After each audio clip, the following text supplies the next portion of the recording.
आज हम बात करेंगे एक ऐसी साधारण सी दिखने वाली घास की, जिसके बिना हिंदू धर्म में कोई भी शुभ कार्य पूरा नहीं माना जाता। जी हाँ, हम बात कर रहे हैं दूर्वा घास, जिसे कई जगह दूब भी कहा जाता है। विवाह हो, गृह प्रवेश हो या भगवान की पूजा, दूर्वा का प्रयोग लगभग हर शुभ कार्य में किया जाता है। लेकिन कभी आपने सोचा है कि रास्तों में उगने वाली यह मामूली सी घास इतनी पवित्र और महत्वपूर्ण क्यों मानी जाती है?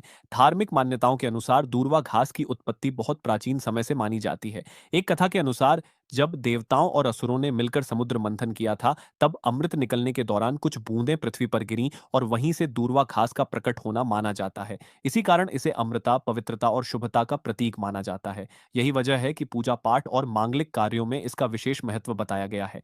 एक और प्रसिद्ध मान्यता भगवान गणेश जी से जुड़ी हुई है। कहा जाता है कि एक बार अनलासुर नामक असुर ने तीनों लोकों में आतंक मचा दिया था। तब भगवान गणेश ने उसे निगल लिया, लेकिन इससे उनके शरीर में अत्यधिक गर्मी पैदा हो गई। उस समय आर्ष मुनियों ने भगवान गणेश को दूर्वा घास अर्पित की, जिससे उनकी पीड़ा शांत हो गई। तभी से भगवान गणेश को दूर्वा अत्यंत प्रिय मानी जाती है और उनकी पूजा में इसे चढ़ाना शुभ माना जाता है। दूर्वा की एक और खास बात यह है कि इसकी पत्तियां अक्सर 3 भागों में होती हैं। कई लोग इसे सृजन, पालन और संहार के प्रतीक के रूप में भी देखते हैं। इसलिए पूजा में दूर्वा चढ़ाना देवताओं के प्रति श्रद्धा और पवित्रता का प्रतीक माना जाता है। अब बात करते हैं दूर्वा से जुड़े एक सरल उपाय की।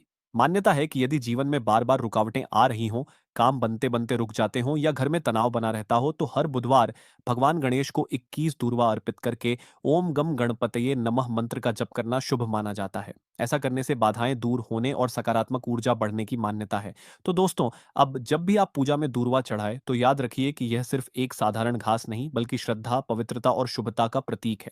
अगर आपको यह जानकारी अच्छी लगी हो, तो कमेंट में एक बार राधे राधे जरूर लिखें।